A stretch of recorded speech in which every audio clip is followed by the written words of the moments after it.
Guys, do you know how these aerial fireworks actually work? Let's go inside and decode it. Let's open it up and see what's inside.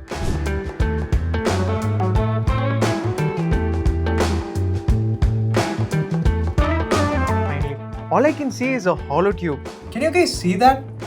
Oops, I forgot to tell you guys something. Chinese were the first to invent gunpowder and firecrackers. They used to fill bamboo tubes with gunpowder, seal it and throw it into the fire. The gunpowder will get heated and expand and burst with a boom sound. At first, Chinese actually believed that this loud noise would ward off evil spirits.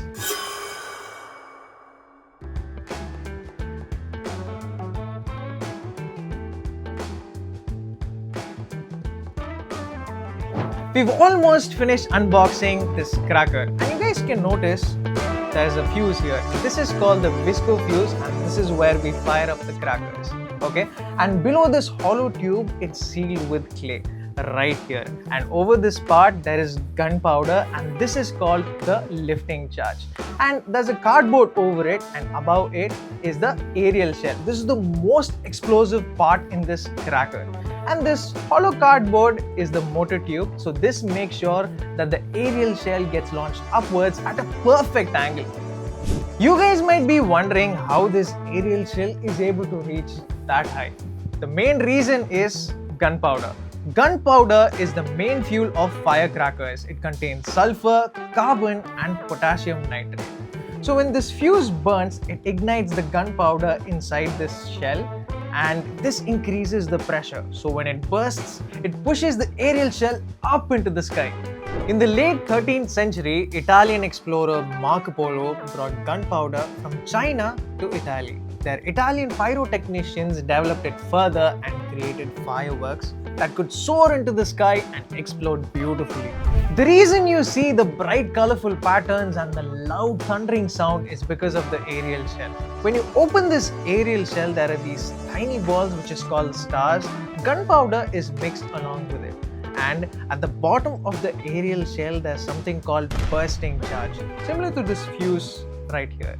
So this is what sets everything off. Most of the fireworks we see today produce circular patterns, but some are designed to produce smiley face and heart shapes. To achieve this, pyrotechnicians arrange these stars in the exact shape inside the shell. Okay, now how do these balls burn in different colors? Even though these balls contain gunpowder, a certain amount of metal salts are added to them.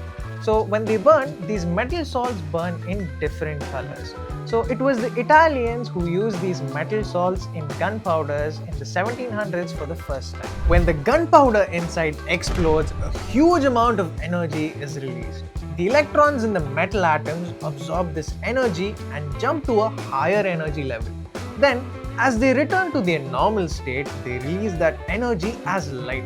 That's why the colors first appear bright and then fade away gradually. Different salts produce different colors. For example, barium, green, calcium, orange, lithium, red, copper, blue, sodium, gold, magnesium, bright white. So by mixing different salts, pyrotechnicians will be able to create multicolored patterns in the sky. If you guys are really interested and you want to find out the chemical combination in your crackers, just pull out the box. See, I have a crackers here and it's a golden color one. So at the back of the box, the chemical says sodium. So that's why it's a golden color. So you can also check out the combination. Do check it out and let us know in the comments. I hope you guys would have understood how these aerial fireworks work from this video. Now it's time to celebrate. With that, the video ends. We Chitti Global team wish you a happy and safe Diwali. Make sure to burst crackers under safe conditions. Bye guys.